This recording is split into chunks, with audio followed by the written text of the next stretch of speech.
अस्सलाम वालेकुम व्यूअर्स, उम्मीद है कि आप सब खैरियत से होंगे। व्यूअर्स, आज हम एक्सपेक्टेशंस के हवाले से बात करेंगे कि अगर हमारी एक्सपेक्टेशंस बहुत ज़्यादा बढ़ जाती हैं तो हमें काफ़ी ठेस पहुंचती है, काफ़ी तकलीफ़ पहुंचती है। आप लोगों से मेरी एक रिक्वेस्ट है कि हमारे इस चैनल को आप सब्सक्राइब करें और अपने दोस्तों के साथ शेयर करें अगर आपको पसंद आए, और जो भी कोई आपका फ़ीडबैक है हमारी रहनुमाई करें उस हवाले से। तो व्यूअर्स, बात यह है कि किसी बुज़ुर्ग के पास एक शख्स गया और उसने कहा कि मैं सुकून चाहता हूँ। तो बुज़ुर्गों ने बड़ी प्यारी बात की। उन्होंने कहा कि अपने इस फ़िक्रे में से मैं और चाहता हूँ ये निकाल दो, बाकी सुकून ही सुकून है। दरअसल दोस्तों, जो लफ्ज़ मैं है ना, ये मैं आप कहने की एक प्राउड की अलामत है, यानी कि मैं ही मैं हूँ। तो ये मैं को निकालना और दूसरा चाहता हूँ, ये आपकी ख्वाहिश है। तो ख्वाहिशें हमेशा तकलीफ़ देती हैं जब वो पूरी नहीं होती। हज़रत ईसा अलैहिस्सलाम की पैदाइश से पहले 585 BC गौतम बुद्धा एक मज़हब लेके आया था, जिसमें उसने मेन उसका मोटो यही था कि ख्वाहिशों को कुर्बान कर दें, कि ख्वाहिशें हमेशा तकलीफ़ देती हैं। तो जनाब, जो गौतम बुद्धा के जो बिरजू थे ना, जो उसके पैरोकार थे, जिन्हें हम बिरजू कहते हैं, तो वो एक दफ़ा का जिक्र है कि वो 2 बिरजू थे, वो जा रहे थे रास्ते में। अब ये मैं थोड़ा सा बता दूं, ये जो लोग होते हैं जो गौतम बुद्धा के पैरोकार हैं, ये एक वक्त का खाना खाते हैं, वो भी मांग के, तन पे कपड़े आधे पहनते हैं, सर मंडवाते हैं अपना, और लकड़ी की चांपें पहनते हैं, और कभी भी किसी औरत की ना बात करते हैं, ना उसको औरत को छूते हैं। ये सारी ज़िंदगी उसके करीब भी नहीं जाते। मतलब यह है कि ये अपनी ख्वाहिशों को कुर्बान करते हैं, क्योंकि इनका फ़लसफ़ा यही है कि ख्वाहिशें तकलीफ़ देती हैं, तो अपनी ख्वाहिशों को मार देना है हमने। अब जनाब, बात यह कि 2 बिरजू रास्ते से जा रहे थे। अचानक रास्ते में उन्हें एक छोटी सी बच्ची मिलती है, कोई तकरीबन 9-10 साल की। वो बच्ची रो रही होती है।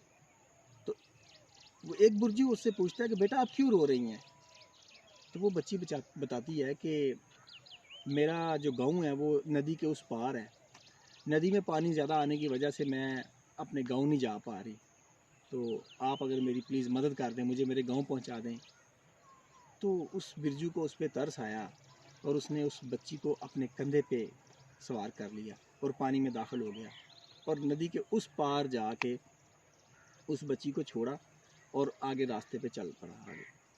अब वो जो साथ वाला बिरजू था, उसका साथी, अब वो बड़ा हैरान होकर देख रहा है कि यार, ये इसने ना सिर्फ नारी से बात की बल्कि औरत को छुआ भी।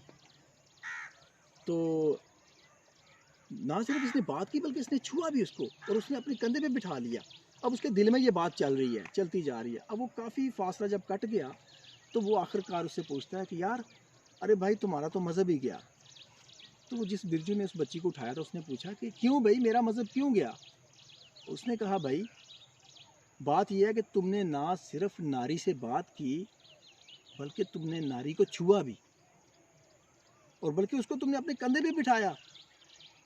तो तुम्हारा तो मज़हब गया भाई, हमारे मज़हब में तो ऐसा नहीं था। तो उस बिरजू ने बात की है, उसने कहा, भाई, बात यह है कि मज़हब तो तुम्हारा गया। उसकी वजह यह है कि मैंने तो उस बच्ची को अपने कंधे पे सवार किया और नदी पार करवा के उस बच्ची को छोड़कर मैं तो आगे चल पड़ा। मेरे दिल से तो वो निकल गई, मगर तुम्हारे दिल से वो अभी तक नहीं निकली। तो दोस्तों, बात यह है कि ख्वाहिशों की जो नारी है, उसको नदियाँ पार करवा के छोड़ के आगे चलना चाहिए, उसे दिल में नहीं रखना चाहिए। क्योंकि अगर ये दिल में रह जाए ना, तो ये आपको तकलीफ़ देती है, ये आपको हर्ट करती है। ख्वाहिशात जितनी ज़्यादा आप, जितनी ये तो बढ़ती जाएंगी, ये तो अनलिमिटेड है। आपकी ख्वाहिशात कभी भी ख़त्म नहीं हो सकती। शायद अल्लाह तबारक व तआला ने इंसान के DNA में ये चीज़ शामिल कर दी है कि वो कभी भी सेटिस्फाइड नहीं होता। ये सेटिस्फेक्शन जन्नत में ही जाके मिलेगी उसे। तो दोस्तों, इसलिए जो रब ने दिया है, जो अल्लाह ताला की ज़ात ने दिया है, उस पर इत्तफ़ा करें। जो आपके पास है उसको अपनाना सीख लें, और जो नहीं है उसको पाना सीख लें। ज़िंदगी इसी का ही नाम है। Hope you like the video. Thank you very much.